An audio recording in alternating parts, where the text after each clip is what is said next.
when listing from Casco and Bully.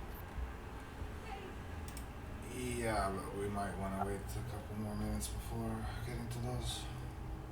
Yeah, I guess we usually spend the first 5 minutes sort of assembling the audience.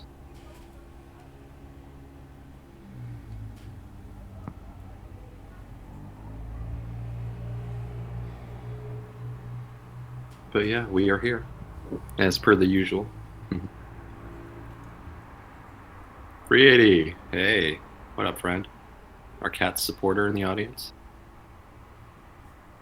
We need to find more roles to give this guy. Got to get you into that 50K cats club. And welcome, Binary.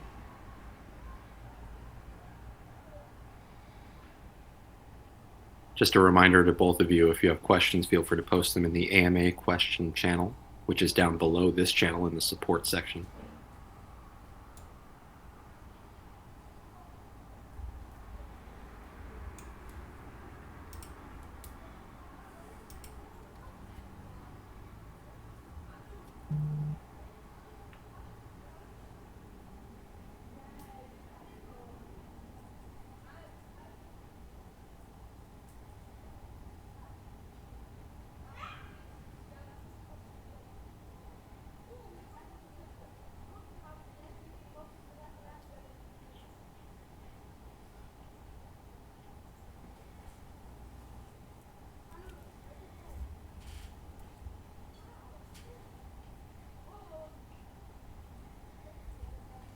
So Blake has proposed, which is a great idea, that we start having people actually speak if they wish to. I've never had anyone actually ask to speak, but it's not a bad idea.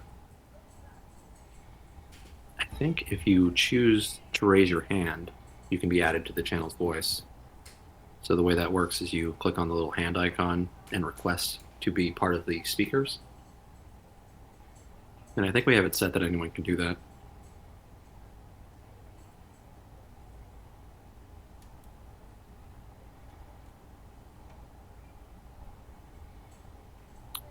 Yeah, it looks like our settings say request to speak is an option, and stage moderators manually approve or deny those. That's set for everyone.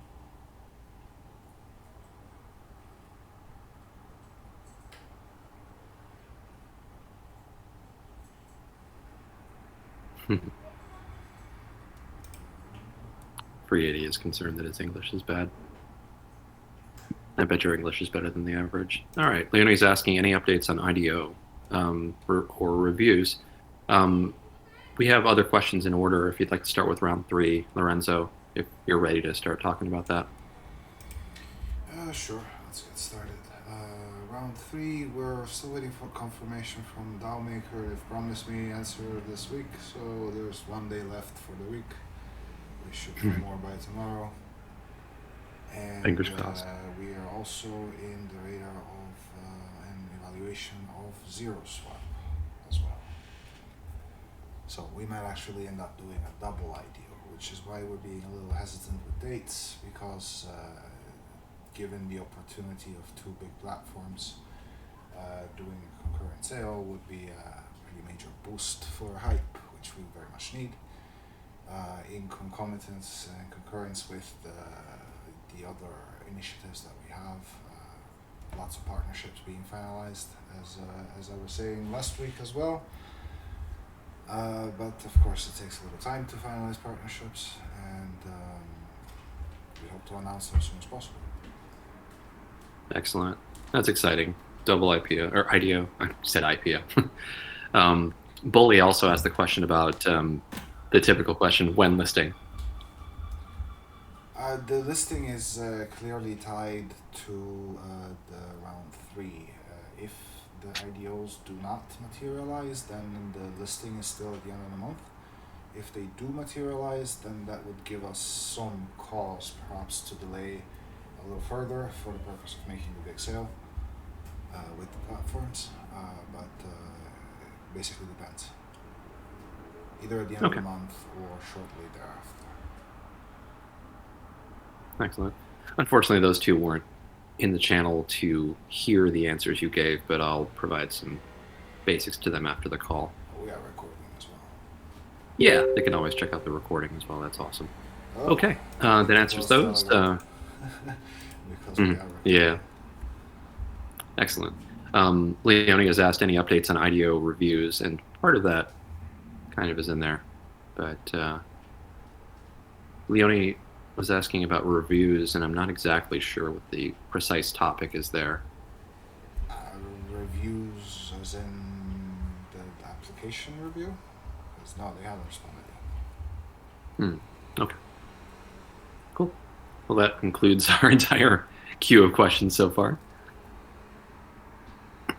Hopefully we'll get some more.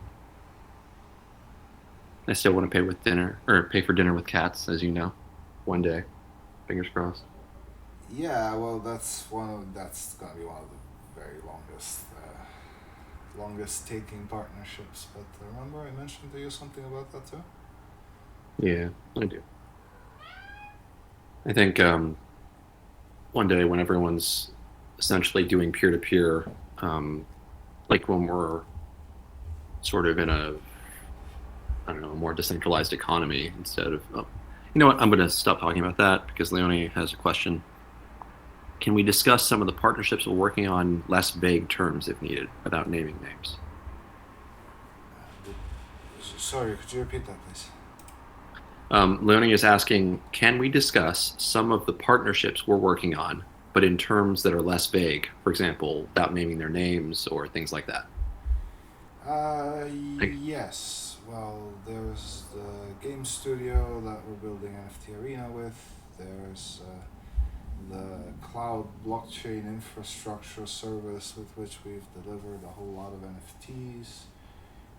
There are 2 layer 1 protocols that are both interesting to us and seemingly interested in us. One in particular with which I've spoken to 3 members of their leadership team, but of course you have to go through all of them. And financial advisors, recruiters, and headhunters. So yeah, we're adding team members very shortly.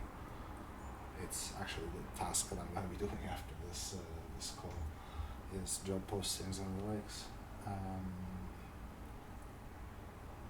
And marketers. We have been contacted also by a pretty large player in the East that is a top marketer and VC in their territory, with which we're talking partnership and sponsorship and continued assistance and investing and all these kind of things. Excellent. What else? There's a couple other ones. There's a bounty program and exchange, and then there's one that I'm forgetting. I'll tell you if I remember. Car Curtis says that is great. And yeah, if you remember the name, we can always talk about it later. I don't know that one in particular right now. It's on the tip of my tongue, but I forget. Looks like Alzo Zielo might have a question as well as Blake, or might have something to Excellent. redirect a question from Telegram or something like that. Oh, hey, Danny. Welcome. Oh, I didn't see Danny join. Hey, welcome to the chat. Danny, if you missed anything, it'll be recorded, of course. You can always take a look at the history, but it's good to have you here. Hopefully you have questions, and if you don't, that's okay. You can just listen. We don't mind.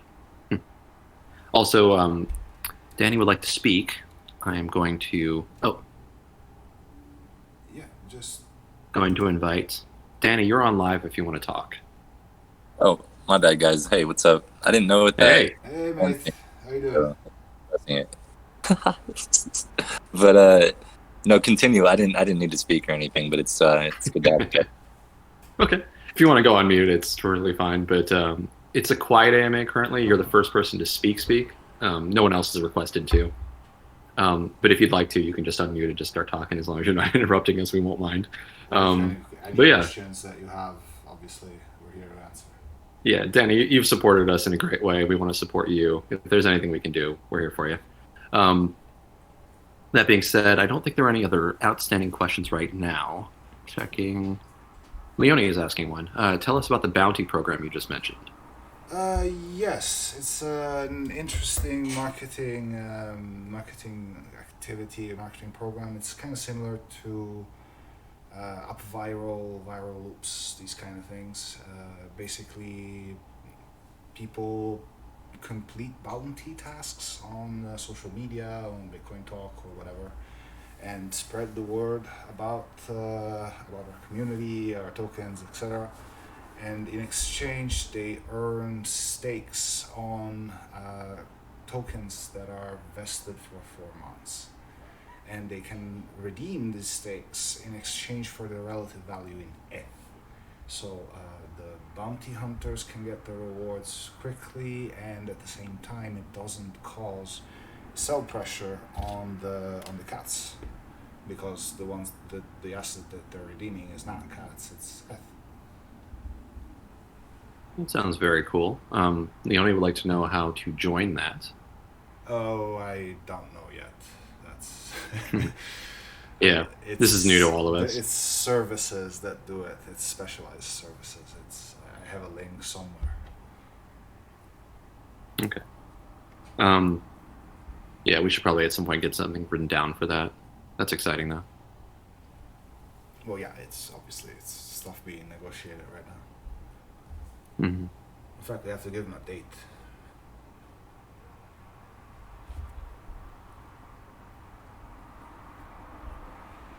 Any other questions coming in?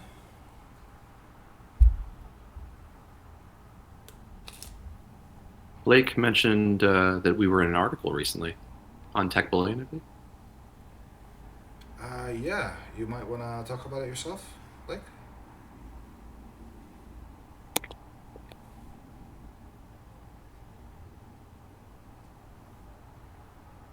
Blake, you're currently muted, but if you want to unmute and talk, that's awesome. If not, I can talk about the article a little bit as well.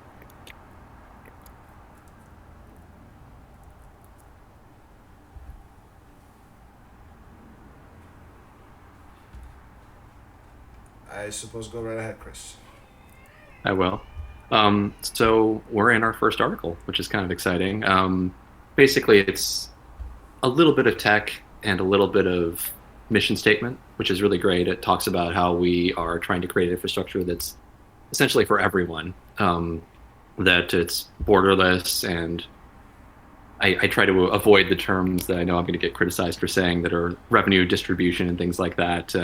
But what we're trying to do is gamify a platform, and Tech Bullion wrote about it, which is really kind of cool. It talks about the proof of revenue distribution, glory points, and utility on both the tokens, TATS, and the eventual,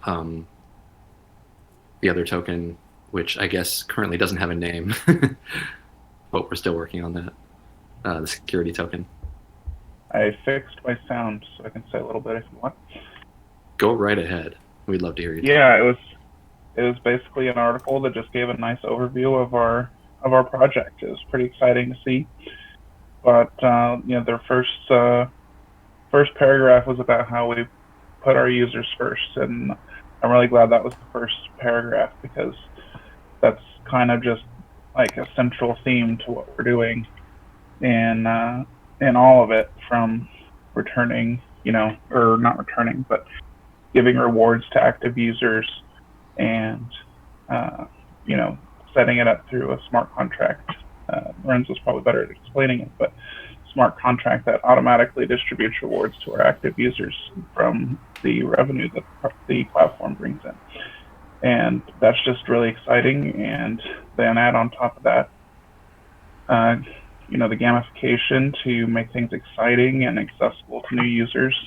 That's just really exciting.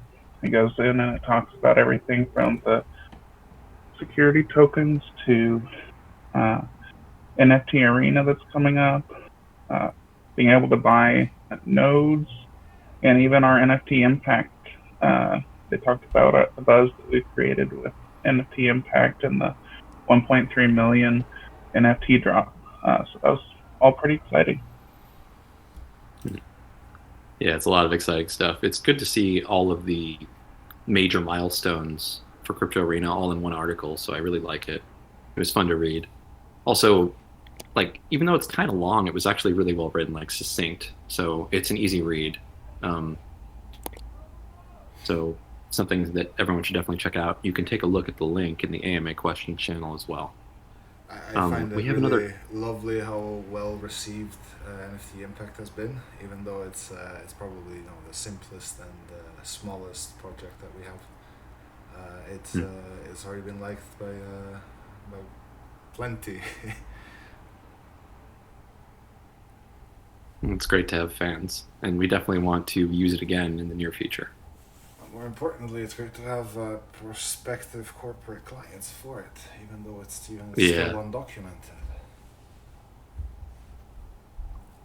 We have another question from Free80 this time.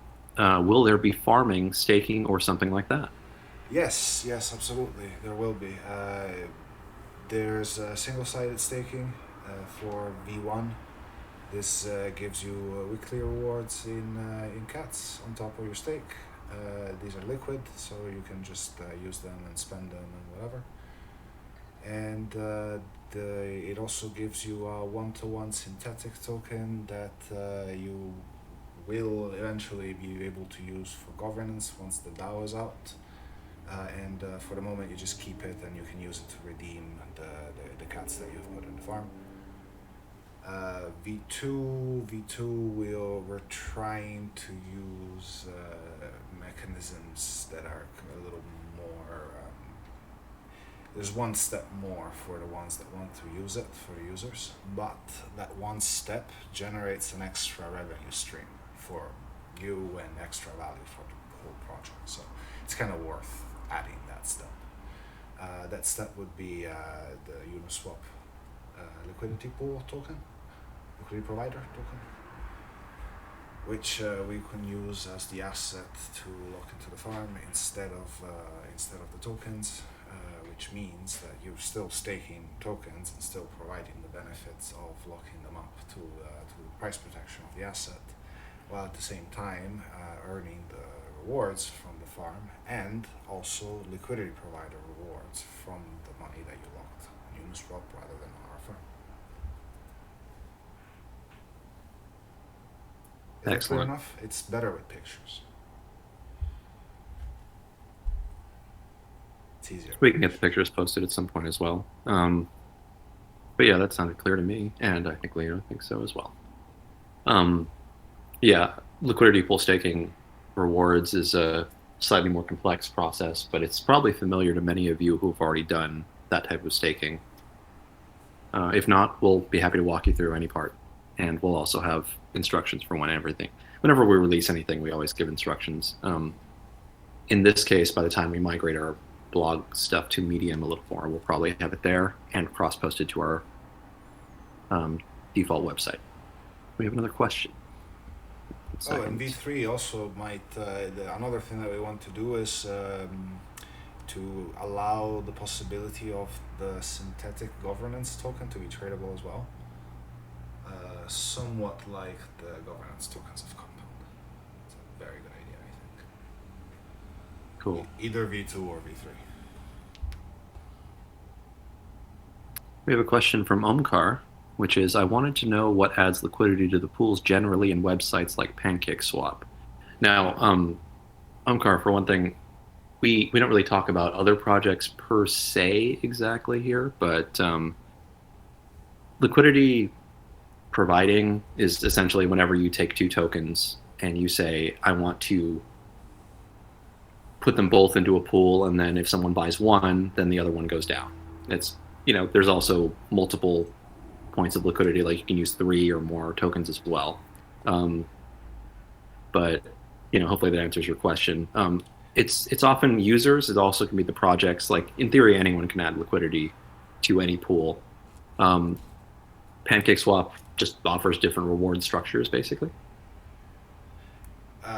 Yes, there's different type of protocols. The general terms is AMM, automated market making protocols, but there's others that are constant market making instead, like Uniswap, which only use 2 assets per pool. And yeah, you set the initial price, the relation between the assets, and the changing proportion of the 2 stacked assets changes the relative price. The bigger the pool, the less the arbitrage opportunities. And in V3, they've introduced concentrated liquidity, which, unlike the previous versions, means that your money is, when you use it to provide liquidity, only is actually earning rewards in a certain range of fluctuation of the price of the asset price. So you can set that yourself, and the smaller the range you make, and the more obviously the asset stays there, the more you make out of it.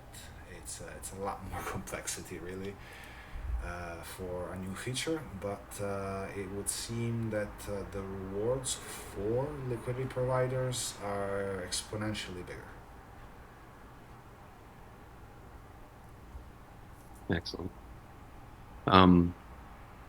It's something we're going to be talking about more as we essentially offer the thing, because we want people to understand what it is they're doing, and there's stuff we haven't talked about yet. Like, for example, there is some degree of risk when it comes to liquidity pools, which the primary term people are familiar with is impermanent loss. Yeah, and Leonie just mentioned it as well. The idea being that if there are 2 tokens in a pool, and the price of one shifts, then in theory, based on that shift, you could gain or lose money depending on, what happens to that token, because you're losing the price. It's a complex equation that's calculated based on the difference between the tokens, and so since there's always constant balancing, and we've written about that as well in the Crypto Arena blog. But yeah, since there's constant balancing and the price of tokens will fluctuate, in theory, you could take your tokens back out at a price that's different than when you put them back in. So in theory, if you take them out at that point, then there's losses, but there's also rewards that happen in liquidity pools based on you being rewarded for taking that risk. So in theory, holding the tokens could sometimes make you more money, sometimes it doesn't. There's no way to predict markets, but there is a way to gain essentially rewards, and that's the benefit there. And you can always pull your tokens back out anytime you want, as long as you're willing to pay gas for it. It is true, and it depends. The complexity of that equation depends on the protocol. For example, in Balancer, it's a whole lot more difficult to figure out, because there's a whole lot more players and assets involved. Leonie, thank you for posting the "What is impermanent loss" link in the AMA questions channel. If people would like to learn more about impermanent loss, that's a great place to do it. We have another question about milestone for early access from Free80. When will you be distributing the reward, such as unique NFTs? Free80 is very excited about NFTs, and can you blame them? I can't. I love NFTs. The early access NFTs, which ones do you mean? Excuse me. My assumption is that there might be discussions about the original Leo NFTs here, but I'm not sure. Haven't we distributed those? I mean, a long time ago, we gave 2 rounds of them out of 3. We gave up the Leo NFTs. Mind if I take this one? Go for it. So I already typed it, but I was designing them and I had some issues with the quality, so I was trying to improve that. And I actually have it on my list this week, 80. I'm going to continue working on them, make them as pretty as I can, and I'll make sure to get them up before the end of the month. Can't promise I'll get it all done this weekend, but if I get 1 week extra, I definitely can get them done. And I'll make sure to send yours first, okay? You're welcome. Nice, thanks, he said. Okay, So you're leave the telling me stage to you still again. haven't sent 80 his early NFTs? No, I've sent out the first ones. So I sent out the ones that you could earn, this, the ones that were worth security tokens. However, we also had the referral rewards with different milestones. Yeah. So I actually have to design 8 more NFTs, and as you might have guessed, that's a lot of work. I'm not done yet. I forgot about those. Okay. I haven't. I still Oh, have them it's the as a task on milestones my for the list. It's been referrals. on there. Yeah, for the Yeah. Now I referrals. understand the milestone. Okay, yes. So So early it's access been on threw my me. list. Yeah, the for early access. Yeah, that campaign. Yes, and I still have to finish them, which is freaking terrible because I wanted to have them done like a long time ago. But yeah, and then stuff happens. But I haven't forgotten them, and you will get them. I promise. Yeah, this is why we love AMAs. Holding ourselves accountable for the work that we've promised to the audience. It's important, and we love that you care enough to ask these questions. Like, these are things we want to know that you want to know. So Oh, absolutely. And I can promise you, I'll enjoy every minute of making them because it's really fun. So Yeah. that too. yeah, Okay. Leonie is the surprisingly gifted designer, even though it's never been a focus as far as I can tell. It's just something that you just happen to get extremely good at. So props. Thanks. Yes. Also, the doorbell is ringing, so I'll be back in a moment. Bye bye. Okay. It's good to have so many of the staff on the AMA channel today, actually talking and answering questions. We currently have 6 listeners. Leverage123, welcome. If you are joining us and you didn't catch earlier the request if you wanted to ask questions, you can actually talk in the channel live if you'd like to by raising your hand to join, or you can ask questions in text via the AMA question channel. And Aldo, I don't think I said welcome to you as well, but if I didn't, welcome. I think we've currently exhausted the question queue again.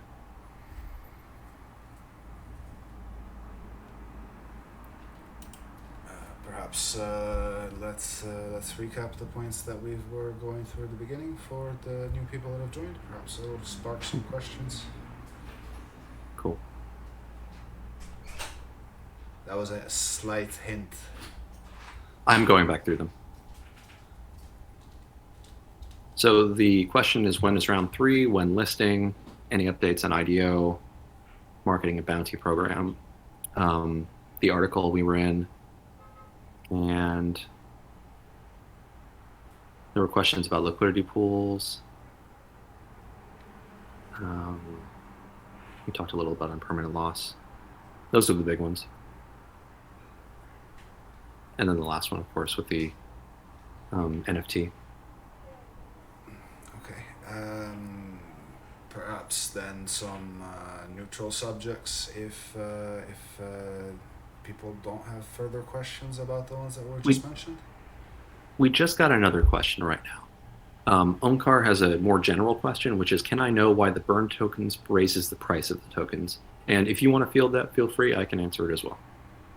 Sure. It's because the supply of tokens that is backed by assets that have a real value is decreased, while the assets that have a real value have not decreased and represent less tokens. So those tokens increase in value.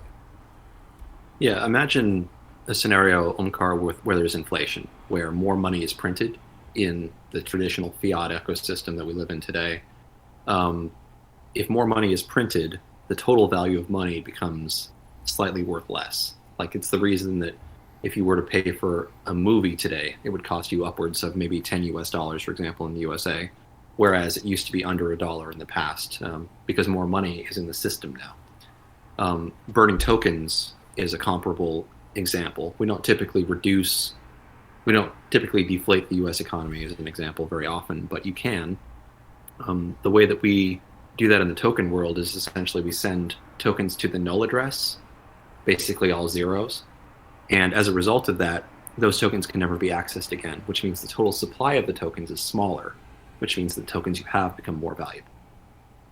Or in simpler terms, if you have $100 in total in your wallet and they're in 520s and you set fire to 4 of them, you're gonna hold for dear life to the last one.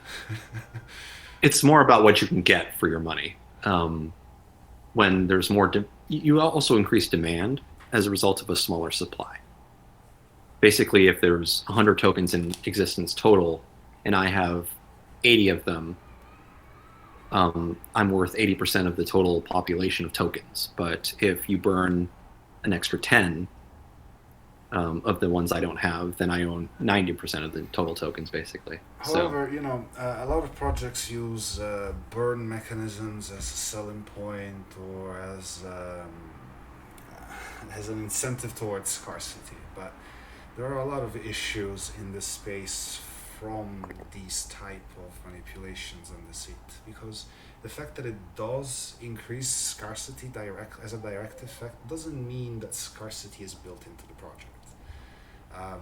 Scarcity depends on the balancing between adoption of a technology and therefore demand for it, or in the case of a currency, adoption for the spendability of the currency.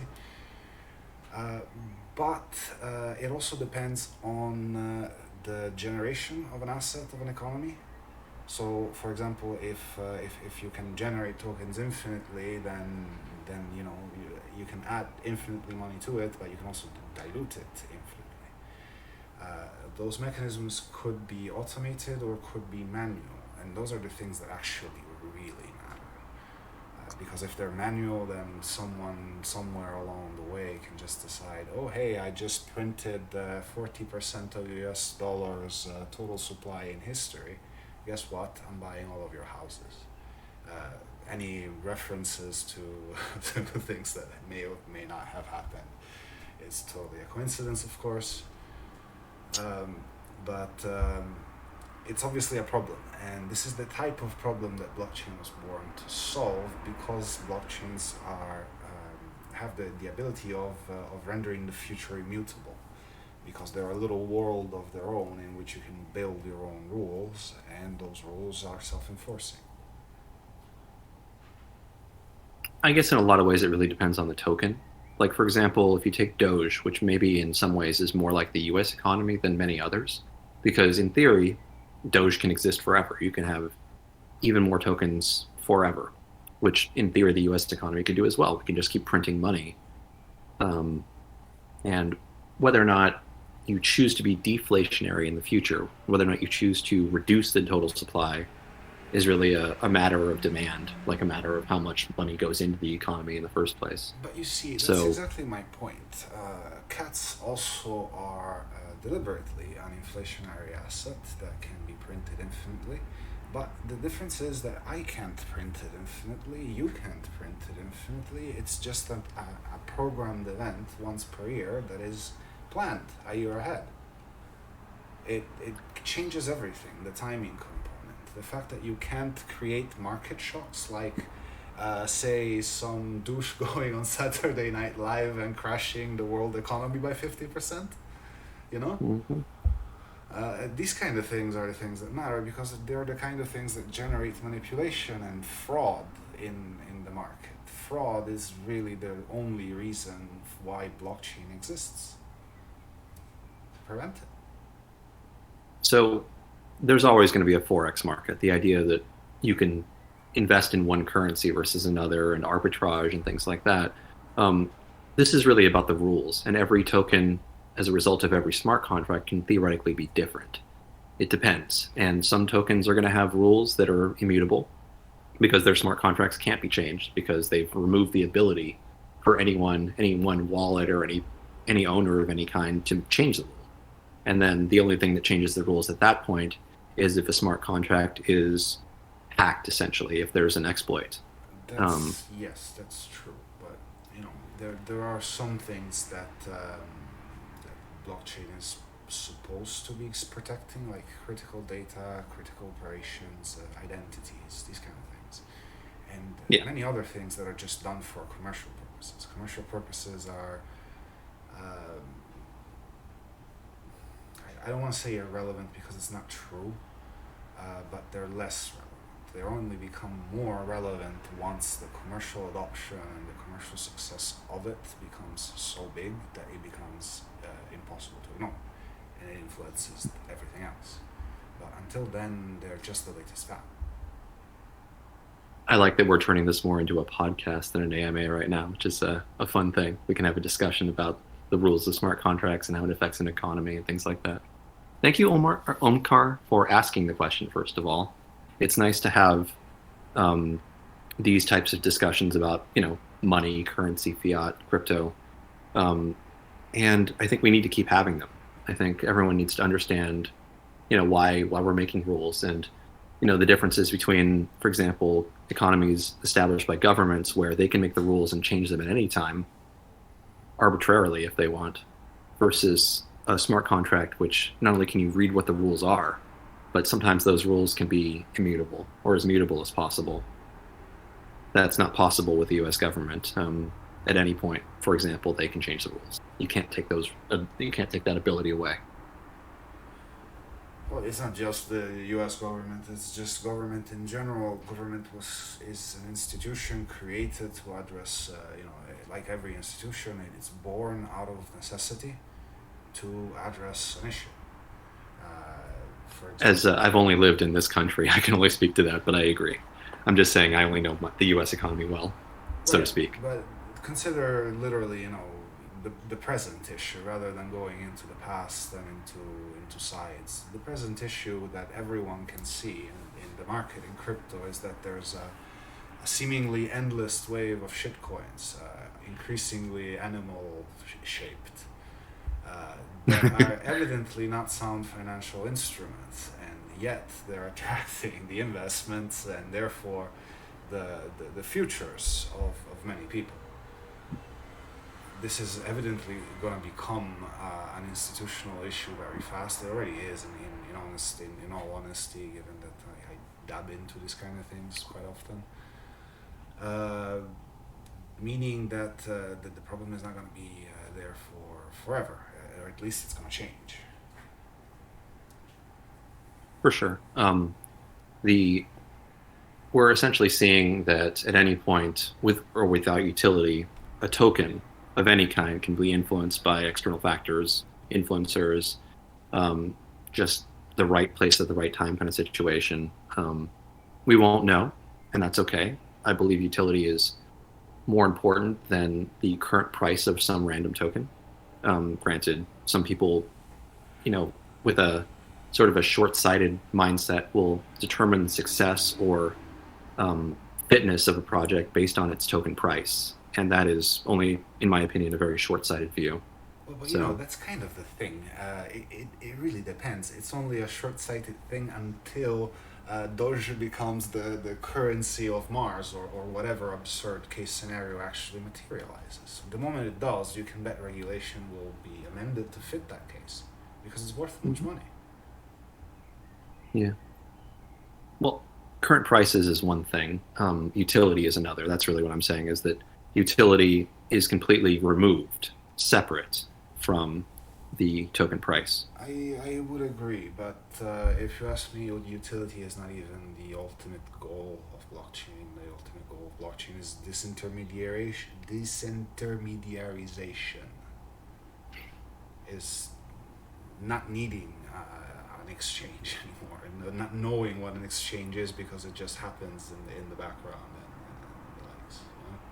Forgetting. Yeah, I mean, we're already seeing MetaMask, for example, has built-in token swapping, which really is just a DEX that is hidden to the user. But Right. as The we, fees are not hidden. yeah, well, that's true. But it's a UI thing. There's always fees. Now there's blockchain fees. Right. That's That's our innovation, though. There's fees, but they come back to you as well. Yeah, that's the hope. Can't wait to build that.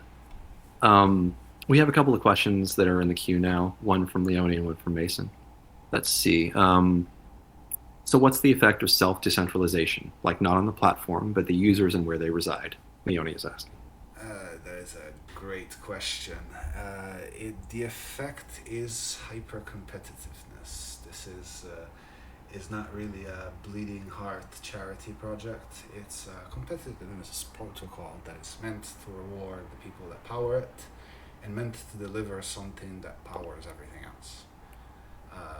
The whole purpose of it is the immutability and the predetermined governance aspect of it, rather than being how many tokens you have governance, or how many votes you have governance, or how much influence you have governance. It just is that way. It just goes one place, and that place is 100% distributed infrastructure for everyone. There's plenty of money to be made along the way, and that's why we try to recruit others. But ultimately, the effect of self-decentralization is changing the purpose of how a company is run. You run it for profit, but you can't keep that profit because you use it for incentives, because you can use that massive volume of users that you drain from competitors' platforms to make up for the difference in scale. No one else can offer 100% distribution of that. Yeah, it speaks a lot to essentially true governance from the community and the altruistic, potentially, mindset that was that would have to go into building it. Because if you're not claiming rewards, like, of course, we always talk about how if we took even 0.1% of like what Binance is making and gave it back to users, how much better the world would be, things like that. So it's good to discuss what it actually means to be for the people, by the people, in a lot of ways. I like to insist on this because I don't like the word altruism being used in this case. It's not a matter of making the world a better place or the likes. It's not even these kind of things. It's more baseline than that. The world may or may not be a better place as a consequence of people having more money to spend. I don't know, and I'm not one to say for these kind of things. What we're trying to do is eliminate corruption. Corruption is a negative for everyone. Corruption breeds corruption. Corruption associates with corruption and creates cartels. Cartels control interests and create barriers of access for others so that others cannot access the same interests of those cartels and not compete. This is the problem we aim to address. I wouldn't even say it's a matter of altruism.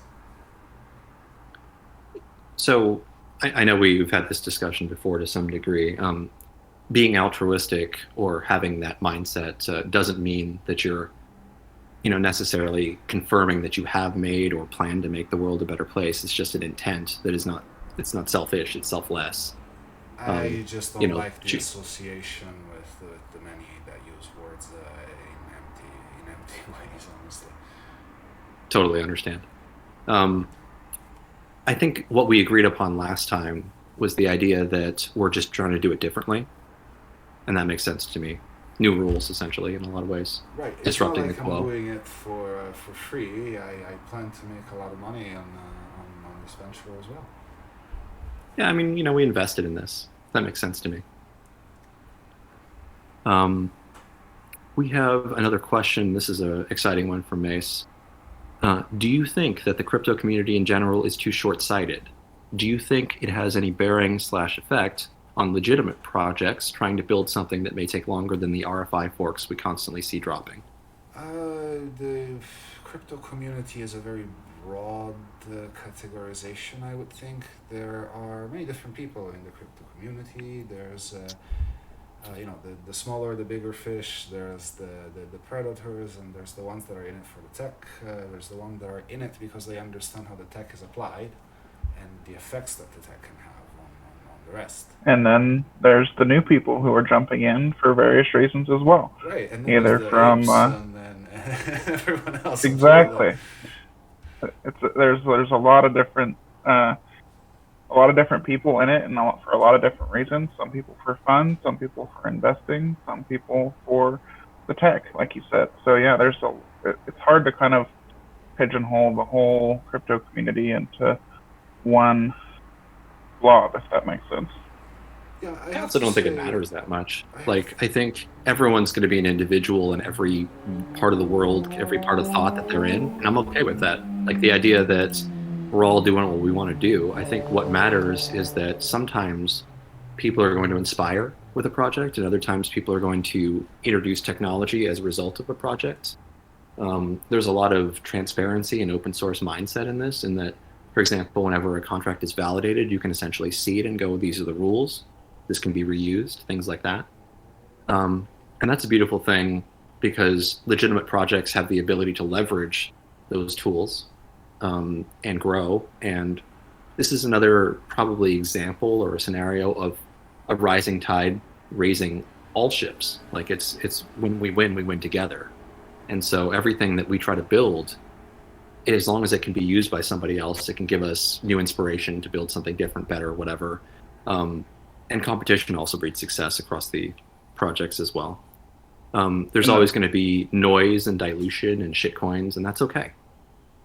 And that's part of the whole beauty of decentralization, is everyone can have their own idea and they can try to go do something, and some of them may not be what we consider good ideas, but other people might really like it. And then at the same time, it breeds that competition you were talking about. It breeds cooperation as well, which is another interesting aspect of how you can have cooperation and competition at the same time. And yeah, it's just builds that whole community aspect in a different way than traditional finance allows for. Excellent. Mason, I hope we're trying to fully address your question with an answer here, but I guess it's one of those things that we could probably talk about for the next hour and still not maybe successfully fully answered, depending on how you look at it, or that we've already talked about it entirely. I think the idea that forks are dropping means that somebody, some project, some entity has considered something successful. And if anything, more forks, more adoption means that there's more eyes on the project, more eyes on a technology. And I think that's healthy too. It's essentially sort of a grassroots marketing in its own way, depending on how you look at it. I think some of it can also be like a growing pains kind of a scenario. Sure, there's some of these things where it's just new people who are jumping into the latest meme craze or whatever, but that's still introducing them to something new, and they're going to learn about it through that. Eventually, everybody's going to have to get into this somehow. Obviously, some of us may prefer we skip some of the weird things, but, you know, in the end, that's just kind of the reality of how people will get introduced to things. The fact that they ape into investment decisions doesn't actually mean that they make bad ones. You'd be surprised. Sure. At looking into trading statistics. You know, in traditional finance, it was something like 70% of actual pros still traded at a loss most of the time. Most people used to make decisions based on gut for absolutely forever. Most people still do, probably. Yeah, in some ways, like there's always going to be a lack of information that's truly available for investing, and then there's some ways there's going to be true transparency depending on how you look at it. For example, smart contracts being visible versus the financials of a traditional fiat-controlled entity. And while you always have some form of public picture, you won't always have the complete picture, and that's okay too. Right. Doing your own research is really a holistic approach kind of thing. Like you have to dig in, see who the people are, see if you trust them, see if the tokenomics are sound, or see which celebrities are pumping it. Because sometimes if you want to be in out early, then really it's all about being first. There's a degen mindset that goes with both the traditional investing world as well as the crypto one. It's born out of necessity. Obviously, projects need to get their word out. It becomes a collusion. There's a very good article by Stefan Tual on LinkedIn about it. It's called "Blockchain Behind the Bullshit." Basically, what it explains is that you create collusion with these kind of projects. Even we are doing it in this moment, right here, right now. All of you guys are invested in cats, and you have a vested interest in the success of the project because your own monetary success and future depends on it as well, in part, of course. This makes your opinion of the project biased, and of course, most viral projects rely on a vast marketing expense rather than building on anything, and just spread this effect. it's effectively the same as a Ponzi scheme. As long as you can recruit new people to hold the latest bag, the scam can keep running forever, potentially, until you run out of humans, literally. Until you run out of fiat, really. Or Um, well, you can print fiat, Yeah. But yeah, I agree. And, like everyone's perspective on the world is their own bias. And, like their own personal truth is always going to be different. And I'm okay. Like, if I didn't have a personal truth, a personal stake in something, I would never believe in anything. The only way you can invest yourself is to see something as successful. Otherwise, you're just sort of going through the motions. Like the effort, the passion comes from a belief that you see a future for a thing. We actually have another question from Leonie about cats. Leonie would like to know, can you tell us a little about how the cats are used? Sure. The cats, the primary use case of the cats is as multipliers for the points that are generated by user activity. Oh, sorry, on the Crypto Arena platform. This is basically the opposite of a discount token. Rather than getting a discount on the fees that you have to pay, you pay your fees, you contribute value to the network, and you get points. If you spend your CATS tokens, you get more points, and those points are tallied against those of everyone else at the end of a period, and that determines individual shares from all the money that has been pooled from all revenue streams. This is the primary use case because it's the most juicy one. It's the most significant one. It's one that obviously gathers momentum with time as the distributions of revenue of the platform increase. This is both as a consequence of direct business success, meaning the more volume, the more trades, the more users, obviously the more money goes around, but also as a consequence of progress through time in the self-decentralization process. So obviously if the allocation to revenue distribution has grown over time and the volume has grown over time, the magnitude that is distributed is much greater, and therefore it becomes a lot more desirable to have a multiplier to a share of it. Proportionally so, in fact. The other use cases are you can spend them like many other tokens for accessing things like events or restricted primary market sales, or you can use them for discounts on a couple of shops and services and the likes. And you can use them as currency in NFT Arena. NFT Arena is a trading cards game of ours. You guys probably know it already because you're all loyal fans. So I'm not going to explain it, but you can use them there as well for buying and selling NFTs or for wagers on top of custom lobby games. Oh, also a gas tracker. If you hold cats in your wallets and you verify it on our gas tracker app, you get the pro version for free. Another big one is that if you have 50,000 of them, you'll have the ability to run a node for NFT Arena. That's true. Essentially a validator. That'll be a nice use for those if you need an excuse to stack 50k cats. That's the one right there. Indeed. And there's only 500 nodes for the first year, so they're scarce, and obviously they're fairly easy to get for the early buyers, but they get a whole lot harder the more time goes by. seeing some interest in discussion on the gas tracker as well. The gas tracker is useful. It's definitely going to be very useful. It's a useful little app that will be available shortly for Android and subsequently for Apple. This tracks the costs of using blockchains. It's initially obviously focused on ETH, and it allows you to set custom ranges and alarms and notifications so that you never miss low gas costs again.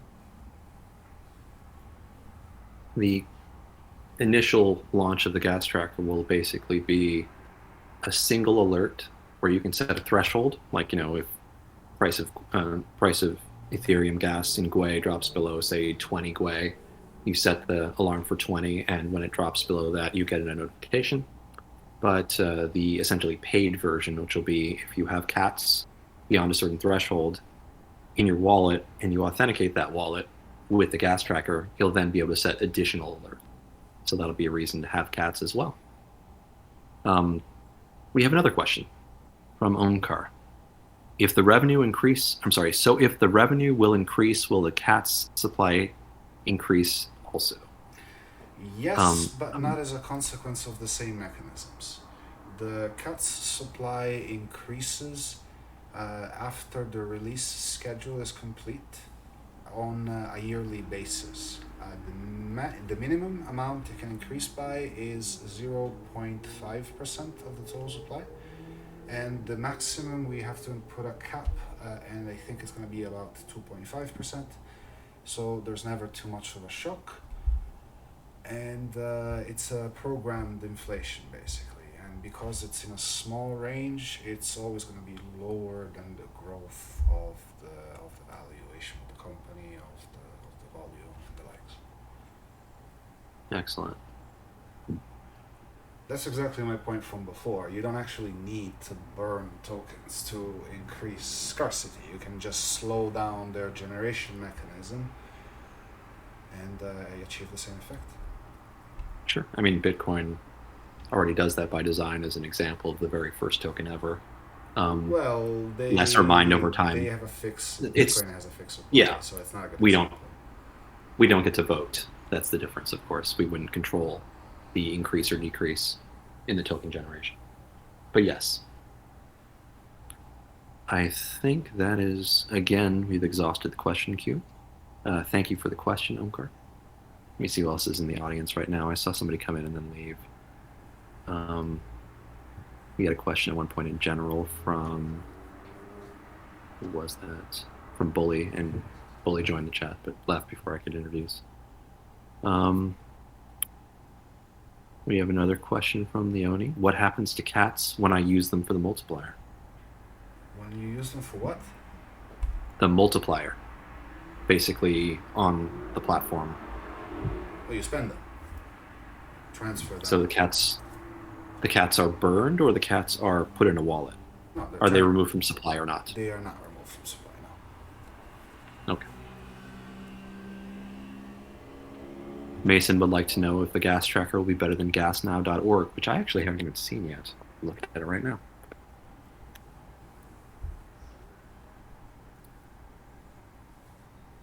The one thing is that assuming that the GasNow app is not actually an app, then the difference would be that there would be push notifications on your phone, which is really the important part of having a platform like what we're building for the gas tracker. Push notifications are a big difference, though browser notifications aren't an abnormal thing. Having them on your phone is a particularly awesome thing, and I think that's what we're going for. That's the differentiator there.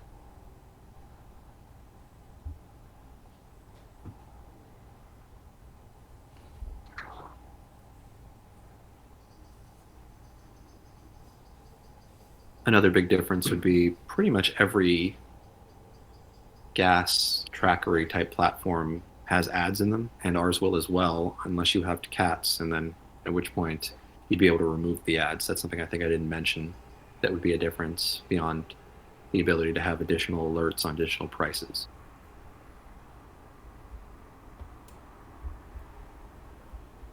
All right. Any other questions popping up?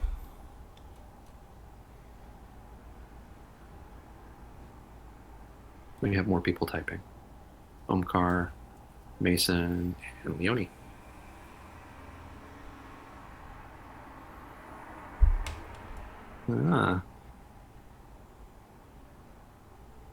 Well, then I guess, Mason, if Gas now supports push notifications on your phone, which I have not seen from Chrome. I didn't know Chrome could send OS level push notifications. I'm not even sure that's the case. Maybe it is. Okay. Then I guess, okay, well, maybe not operating system. But another difference, of course, would be advertising, or the lack thereof, if you basically remove it. But yeah, push notifications would be the big one for me at the operating system level.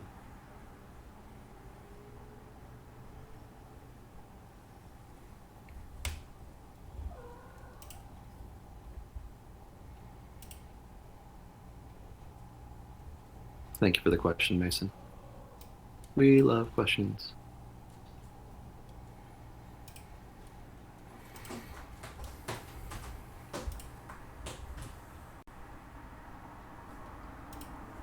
Ooh, we have an interesting question from Umkar here.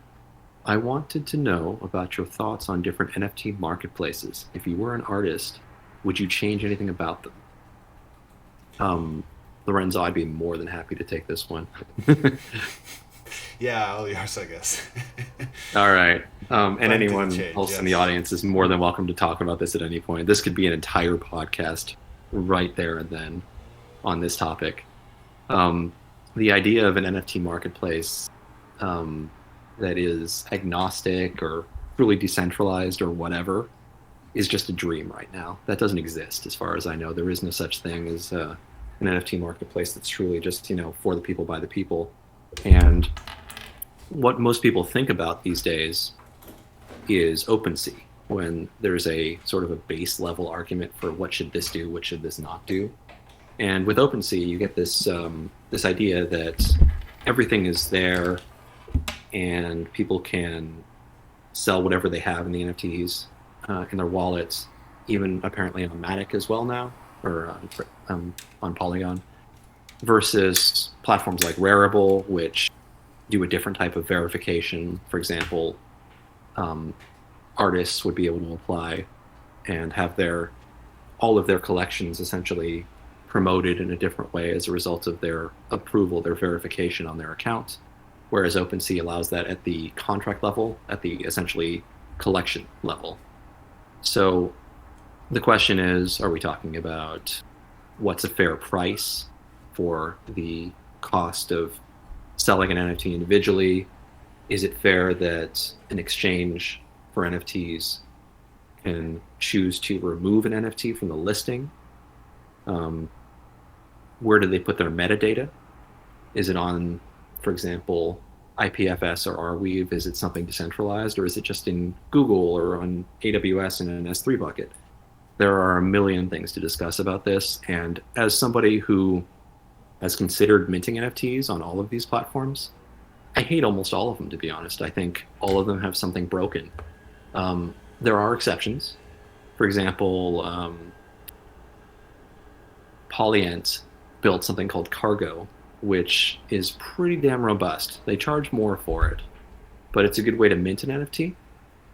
And they have what I consider to be a more fair marketplace in that space. It's tricky because, Leone, for example, in the AMA questions channel said no censoring, and I support that. What I believe in is that fairness should be the result of the cream rising to the top. It doesn't seem fair to go, hey, as a platform, we've decided that this isn't something we like, and we're taking it down. And that's the tricky argument, too, because sometimes we have to talk about what is socially acceptable. For example, what if I put up a picture of some adult content, and I make that an NFT? And for example, I see that pretty regularly on OpenSea anyway. So at some point, users have the ability to go, hey, I don't want to see this, and they vote it down. They essentially go, I'm going to report this content from this collection, and then the collection gets censored by OpenSea. And maybe that's fair, maybe it's not. I think the ability to choose what you want to see as a user is probably the way I would go with that. I think it'd be fair to go, hey, I'm a user, and I don't want to see adult content. And then all you do is you classify your content properly. And if it's not classified properly, you report it as a user. And the user goes, hey, I think this is adult content, and then the content gets recategorized as adult content. So random regular people won't see it, but other people can opt into it if they choose. Same with something that might be considered spammy, or something that's a promotion, or who knows what. Maybe it's an ICO listing, who knows? I think people should be able to put whatever they want onto an open marketplace. I think if you're making a choice for people, then you're not being like it's actually the opposite of what we want when it comes to blockchain and decentralization and things like that. The spirit of decentralization is having everyone be able to use the platform for whatever they want. Now, of course, there's a limited amount of space on a page and things like that. We can't all control what's seen first, but a transparent algorithm that treats everyone fairly and rewards people who provide the content that people like the most seems like it makes more sense to me.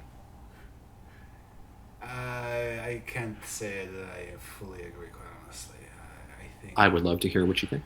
yeah, I think we have opposing positions. In fact, I would think that giving the ability to do whatever is ultimately a negative. Spam is not something that you can hope to control. It's always going to get out of control. It always does get out of control. The So effect that certain material has on large portions of the viewers is near immediate with audiovisual materials.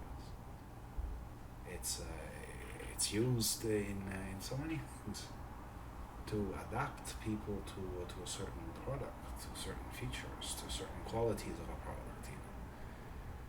So I don't see this ability to just post anything as positive. It means that the fewer malicious actors that are in any society, in every society there's criminals by definition,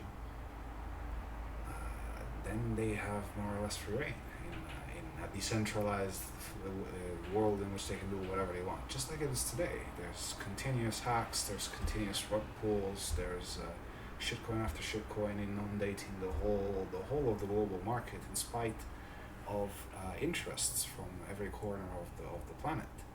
What that effectively translates to, the combination of the two factors, the interest and the spam, means that ultimately there's a lot of projects that very much like ours that struggle with the noise and the expectation of the noise from the legitimate sources. It drowns out the quality in favor of popularity. It makes the technology into a popularity contest, and the purpose of the technology is not to be a popularity contest. It's to prevent corruption and to be unseen. The way I see it, it's the opposite: unseen, not popular. I guess the question then is who chooses what should be seen? And I believe if we're giving that ability to a handful of people, then there is no such thing as decentralization on that platform in a lot of ways. I mean, granted, there's times when all we're going to care about is who gets the rewards. For example, on Crypto Arena, that's our primary concern in a lot of ways, is making sure that the proof of revenue distribution happens. Now, when it comes to a token listing type of perspective, that's something that maybe might be a little trickier. That's a complex procedure. But in a system where anyone can introduce any kind of, for example, on an NFT marketplace, any kind of content, I would certainly welcome the discussion between what is welcome content and how do we as users define that. And there are plenty of platforms that have had to deal with this, and a lot of them turn to reputation. In fact, the only way I've ever seen this fixed on a platform with anyone being able to post whatever they want is by reputation. Essentially, you build a reputation and you have the ability then to post the content, and you're essentially staking your reputation against the ability Then for we're it to be back to posted. trust. Then what's the whole point of blockchain again? So I think you can have both. And I think in a marketplace where, in theory, anything can be posted, in an NFT marketplace, which is the question in this case, I think there's nothing wrong with building trust. For example, many platforms that say we won't censor any content, no matter what it is, sometimes give the ability to view the content in the first place for general audiences by people who have staked a small amount of tokens, for example. So that's one way to go, I'm a real person. Other people have used reputation-based systems like Bright ID to go, I'm not part of a Sybil attack. I'm actually a real person as well. That's a bright way to do it in some ways because it doesn't actually cost anyone anything.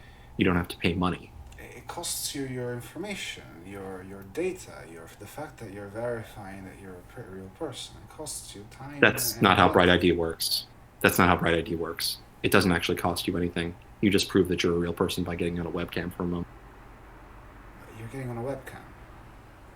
I understand that that's not the same thing as just being an individual, but there are other ways to do it as well.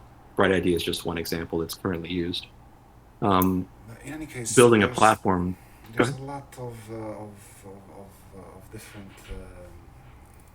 different decentralization with the same word.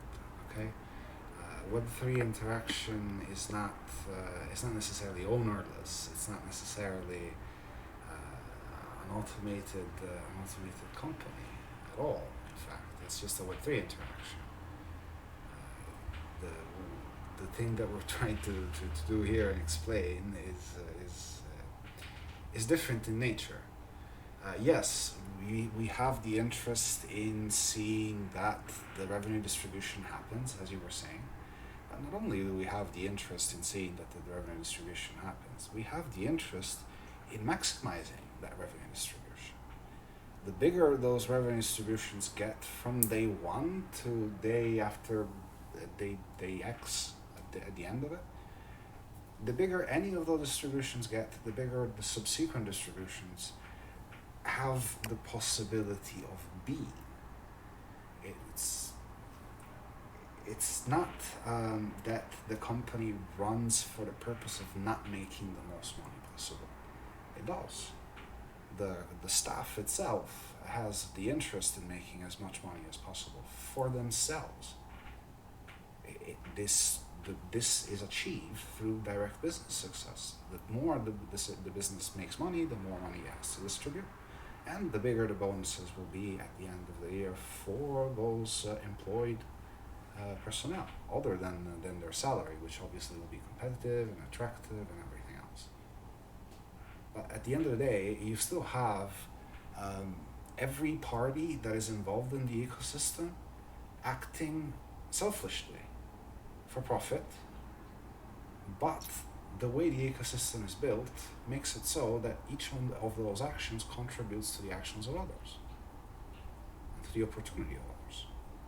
This isn't so in other platforms because the interests of those people are not aligned with the interests of the owners. The owners of those platforms have every interest in keeping the people squeezed for as long as possible, independent on that service. And on the provider of that service and the owner of that service. Instead, by having a predetermined agreement that all of the owners will get out of the way, what's left behind is money infrastructure that you can just tap into whenever you want. It's an on-the-go job, if you want it to be. I guess in some ways we've gone 3 levels adjacent to the original question, which really, I guess, was really a question of NFTs and marketplaces and that specific thing. We went from NFT marketplaces to, who sees what, to what is the right way to trust. So that's a tricky thing. Trust and decentralization. These conversations go way away. You start talking about generals and hills and shit. Yeah, I get that, and building a decentralized NFT marketplace would have to be the next step, I guess, to even have a discussion about what it would be to, truly be neutral. But, we're not there. We have never built that. No one has. The further time goes by, the harder it's going to become for new projects to build a truly decentralized NFT marketplace, because the established NFT marketplaces don't have an interest in such a business horizon. Yeah, profits are a side effect of success and really popularity at that level as well. And profits also mean that you have the ability to grow where other platforms may not. Granted, in a free market, if you can ever get the attention, any decentralized project can just sort of exist. You deploy it and you're done, and maybe you upgrade it or something like that. But mostly front ends, the platform that accesses the smart contract is not a typically decentralized platform anyway. There is decentralized infrastructure to run it, and that exists to some degree as well. But that's also its own entity, and therefore, there's some degree of decentralization, but not 100% anyway either. So I guess as time goes on, we'll have more ability for the entire thing to be headless and trustless and just sort of live on nodes entirely, maybe even immutably. The way I see it is, IOTA. Mm-hmm. They're basically introducing an AI overlord to take over, verification and all of that for their this DAG acrylic graph thing. Essentially that. There is no free market that's gonna hold in my head, honestly. The only enforcement that will ever be uncorrupted is automated fully from start to finish and predetermined and immutable. The only way to corrupt that is to build it corrupt.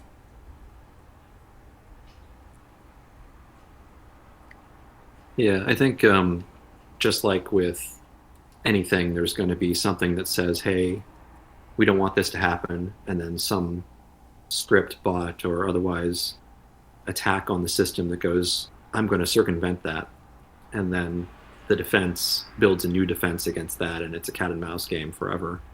The idea of essentially decentralizing the checks for uniqueness, because without uniqueness there is spam, will probably be important, because at some point, if you just keep punishing the bots, there are always new bots. But if you punish the user behind the bots, so to speak, if you censor or otherwise restrict the user behind the bots, you can then maybe at some point address the root problem and make it so that we're interacting with users, not with market makers that are automated, or not with bots that are creating spam or any number of things.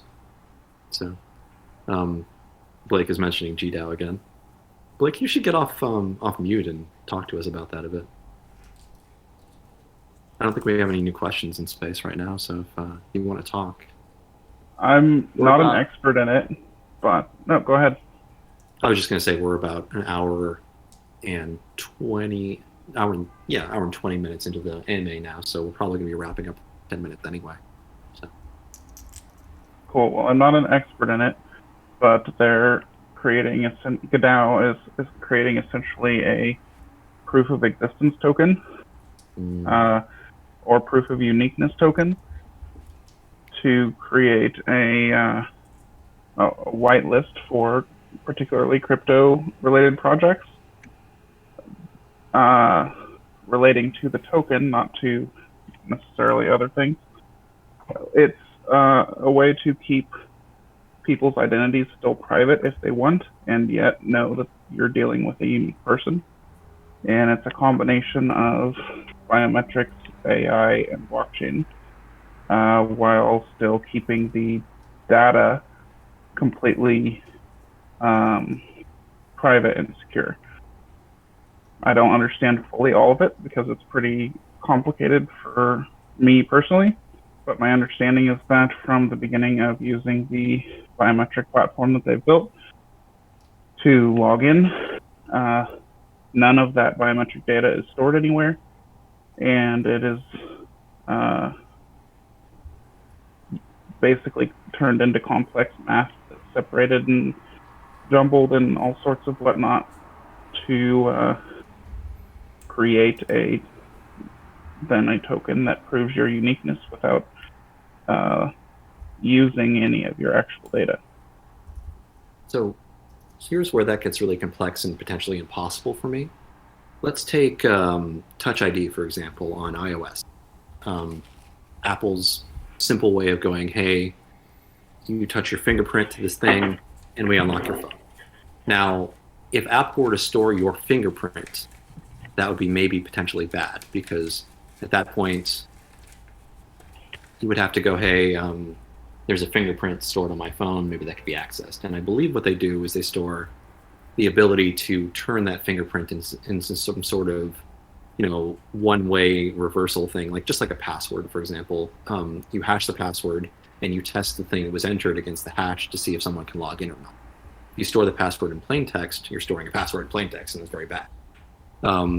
So at that point, you would have to store the password, maybe encrypted could work, and then you can maybe verify against it. But the thing is, we've got more fingerprints. We've got 2 eyes. We've got, like, what's to stop somebody from not registering the other retina or another fingerprint or another voice print, like.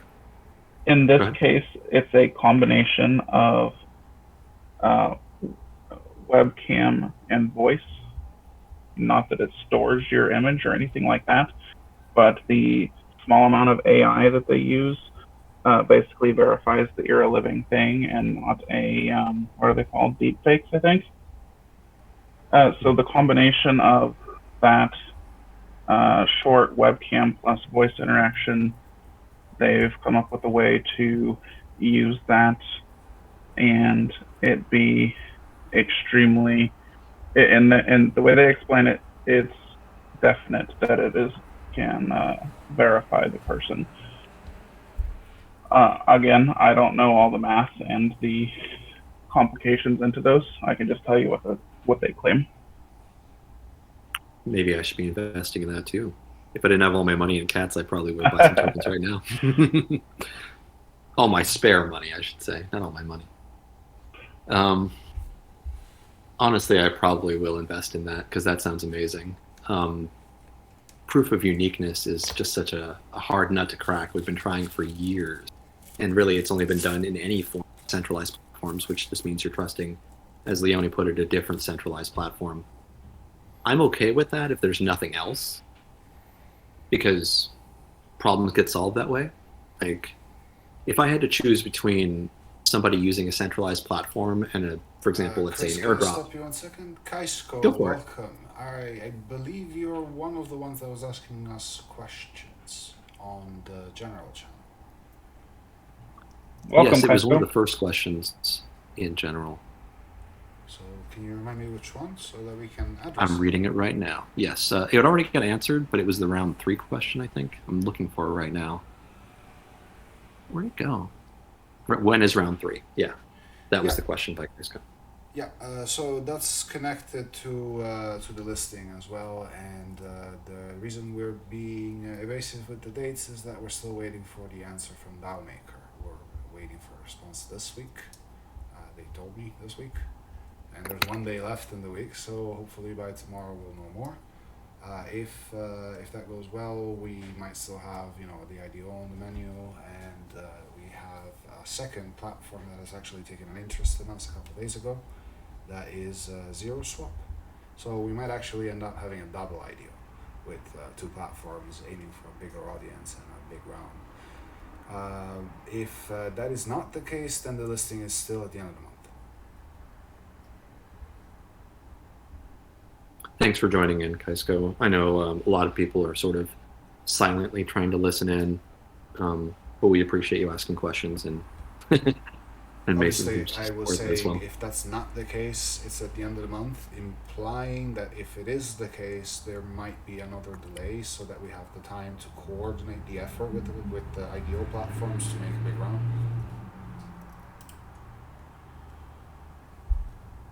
Hopefully that is a comprehensive answer to your question. Yeah, there was some chatter on Telegram last night about the possibilities of the double IDO and how excited people were about just hearing the possibility. Obviously, it was made clear that it's just a possibility, and we'll have to, wait and see what they say. But it's exciting that we're getting some good interest and that we have a plan, both if it succeeds or if it doesn't. So either way, we can move forward successfully.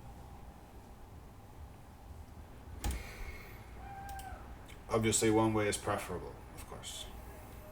Of course, of course.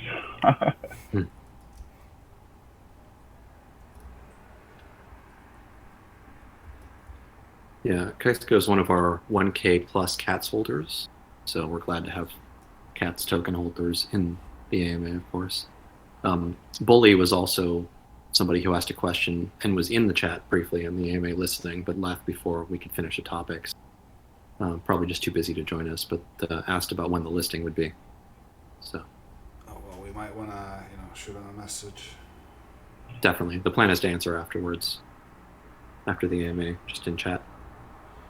Right, and do we have any new questions? We do not. We're at the end of the AMA time frame, probably the extended one, which is about an hour and a half. In about 2 minutes, we run out of time. And we have no outstanding questions, so it might be a good time to start wrapping. Yeah, I would think so. Thank you for those of you who stayed for a very long time. Free 80, I see you were here for almost the entire chat along with Onkar. We appreciate you both. And DYCP too. Indeed. Yeah, DYC left, but... Oh, yeah, no, sorry, didn't leave, just muted. Thank you. Yeah, he's on the speakers list. So I keep missing that. Shame on me. Yeah, All right. thank you all. I think we'll just probably terminate the AMA for now. And of course, there's always the next one. So if you have questions, you can ask them at any time. If you want them answered live, then you can answer them, or you can ask them in the AMA questions channel, and we'll discuss them. Otherwise, we'll just reply. Thank you, everyone. See you next time. thank you, everyone. Bye.